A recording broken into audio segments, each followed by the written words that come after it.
নমস্কার বন্ধুরা, কেমন আছেন আপনারা? আশা করি সকলে ভালো আছেন। জিএস রান্নাঘরে আপনাদেরকে জানাই স্বাগত। আবারও চলে এলাম আরেকটি রেসিপি নিয়ে। আজকে আমার রেসিপিতে থাকছে আম পোড়া শরবত। তার জন্য এখানে গ্যাসটাকে সবার প্রথমে অন করে দিলাম,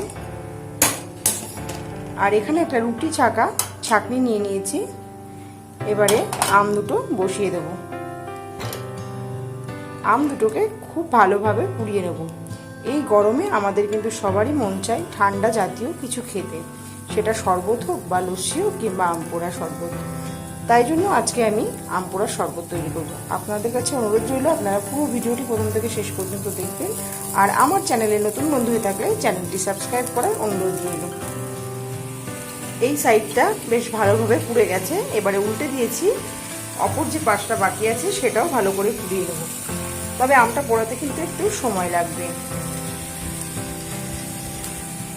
এলাম কিছুক্ষণ পর, আমার আম পোড়া কিন্তু একদম রেডি। এবারে এটাকে একটা পাত্রে নামিয়ে নেব। আম পুড়িয়ে নেওয়ার পর এখানে একটা প্যান বসিয়ে তার মধ্যে দিয়ে দিলাম 2 চামচ সাদা জিরে। এবারে জিরেটা একটু ভেজে নেব। জিরেটা ভাজা হয়ে গেছে, এবারে একটা পাত্রে আমি নামিয়ে নিচ্ছি। এবারে খোসা ছাড়িয়ে নেব আমের।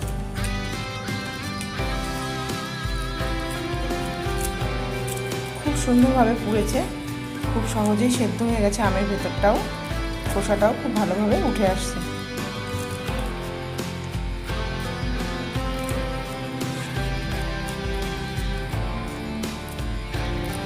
আম দুটো আমি খোসা ছাড়িয়ে নিচ্ছি।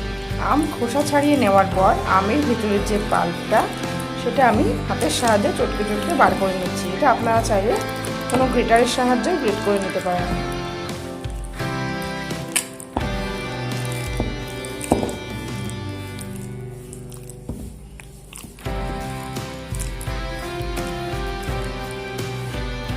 আমের যে পাল্পটা সেটা বার করে একটা মিক্সিং জারের মধ্যে নিয়ে নিচ্ছি, আর দিয়ে দিচ্ছি 2টো কাঁচা লঙ্কা। এবারে এটাকে ভালো করে পেস্ট বানিয়ে নেব।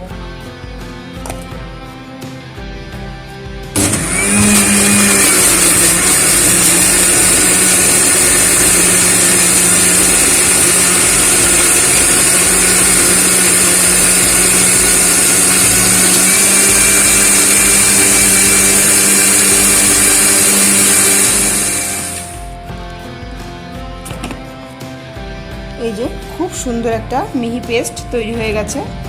মিক্সিতে পেস্ট করে নেওয়ার পর একটা জগের মধ্যে আমি আমের পাল্পটা দিয়ে দিয়েছি। এবার এর মধ্যে দিয়ে দেবো ঠান্ডা জল। ফ্রিজ থেকে জল নিয়ে দিয়ে দিলাম একদম ঠান্ডা জল।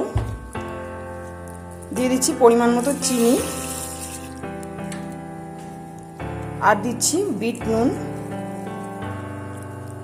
আম পোড়া শরবতে কিন্তু বিট নুন দিলে খেতে খুব ভালো লাগে।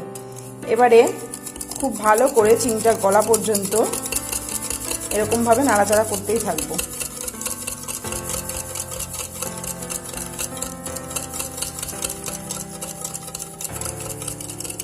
চিনিটা খুব ভালোভাবে গলে গেছে। এই সময় একটা চামচের সাহায্যে অল্প একটু তুলে নিয়ে মুখে দিয়ে টেস্ট করে দেখতে পারেন যে লবণ মিষ্টি আর রাখবে কিনা। এবারে আমি এর মধ্যে দিয়ে দিচ্ছি ভাজা জিরের গুঁড়ো। যে জিরেটা আমি গুঁড়ো করে রেখেছিলাম এর মধ্যে দিয়ে দিচ্ছি।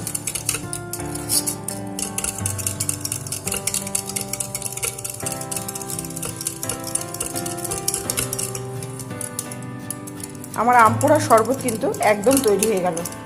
আপনারাও চাইলে কিন্তু এইভাবে খুব সহজেই বাড়িতে আম পোড়া শরবত বানিয়ে নিতে পারেন, কিংবা বাড়িতে কোনো অতিথি এলে এইভাবে তাকে বানিয়ে দিতে পারেন। আর এটা কিন্তু ফ্রিজে রেখে বেশ কয়েকদিন খাওয়াও যেতে পারে।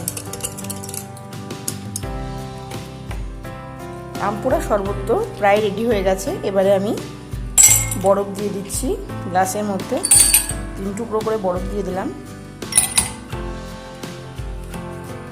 আবার একটু নাড়াচাড়া করে নিচ্ছি, নাহলে মশলাটা হয়তো তলার দিকে ছিটিয়ে পড়তে পারে, সেই জন্য একটু নাড়াচাড়া করে নিলাম।